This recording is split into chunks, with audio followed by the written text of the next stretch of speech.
All right, guys, here's your review for quiz 5. Problem number 1. You have negative 5x. We need to distribute and multiply each of these terms in that first set of parentheses by negative 5.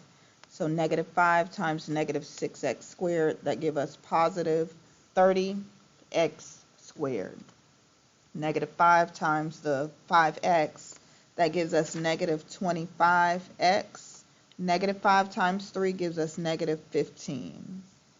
Now distributing negative 6 to each of the terms in that second set of parentheses, we get negative 24x squared, negative 24x, and then a positive 42. Now we want to combine like terms. 30x squared minus 24x squared, that gives us 6x squared. The minus 25x minus 24x and minus 25x, those two, we get negative 49x, 15, and a positive 42. So that we have our negative 15 and positive 42 becomes positive 27. This is our answer for problem 1. Now example 2, we have two parts. Part A, we're multiplying, and each of these expressions have an exponent that we need to apply to each of the terms. So we're applying the power of 2 to each of these terms in the first set of parentheses. That's negative 2 squared x squared. We're going to square that, and then z squared. For the second term, we're going to apply the power of 3 to each of these terms. We'll get 2 cubed, then that x squared cubed, the y squared is going to be cubed, and then z cubed. Now we want to simplify. Negative 2 squared is 4, and then 2 times 2 will make that x to the 4th power times z squared. 2 cubed is 8, times that 2 times 3 will make that x to the 6th power, y to the 6th power, and then z cubed. At this point, we want to combine any like terms. 4 times 8 will give us 32. And then our x coordinates. 6 plus 4 gives us x to the power of 10. The y coordinates are done, so we have just one of them. We're just going to carry that down, y to the 6th power, and then z squared, right? So this z cubed, actually that 3 we left off, that should have been z cubed to the 3rd power, which would have made that z to the 9th power. So 3 times 3, that should be z to the 9th power on the end. And when we combine z to the 9th power to z squared, we get z to the power of 11. This is our solution for that first letter A example. Now for letter B, keep in mind that each of these terms are first being raised to the power of 4. So that's what we're going to do. Apply the power of 4 to each term. In our numerator, we'll have x to the negative 24th power, z to the negative 12th power, and y to the 20th power. In the denominator, we have x to the 16th power and y to the negative 28th power. Now all these negative exponents, we need to make those positive, okay? So remember, to make these negative exponents positive, we're going to take the inverse. The terms in the numerator will move to the denominator to become positive, and the term in the denominator will move to the numerator. So when we simplify that, we'll have y to the power of 20 times y to the power of 28 in the numerator.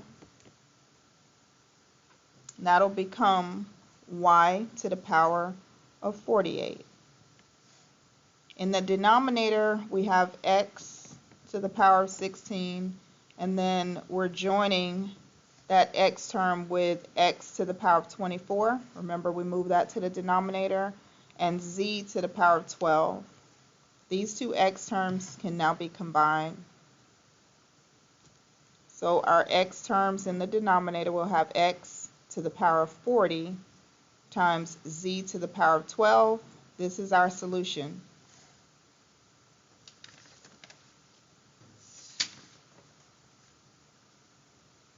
Now, question number 3. We have 3 parts again. We're simplifying 11/17 raised to the power of 0. Remember, anything raised to the power of 0 is going to be 1. That answer is 1. To make this negative power positive, we move it to the denominator. 5 to the positive power of 3. And 5 cubed, 5 to the third power, that'll give us 125. So our answer is just 1 over 125. And then for letter C, you can apply that power of -1 to both the numerator and the denominator. And then we need to make those powers positive. So I'll move that 3 to the denominator and move the 5 to the numerator. And 5 to the first power, 3 to the first power, that'll just be 5/3. For problem 4, it's a 2-part question, and we're going to refer to this graph. Our parabola, we see it's upside down shape. We're intersecting the y-axis at -2. Over here we have points -2, -6, and 2, -6. So -2, -6 over here, and 2, -6. We want to find x when g of x is -6. Now this g of x, remember that g of x is the same thing as our y coordinate. So when we're talking in terms of an ordered pair, us being told that g of x is equal to -6, we're being given the y coordinate and we have to find this x coordinate. I would refer to my graph. When am I at -6 on the y-axis? It's right here.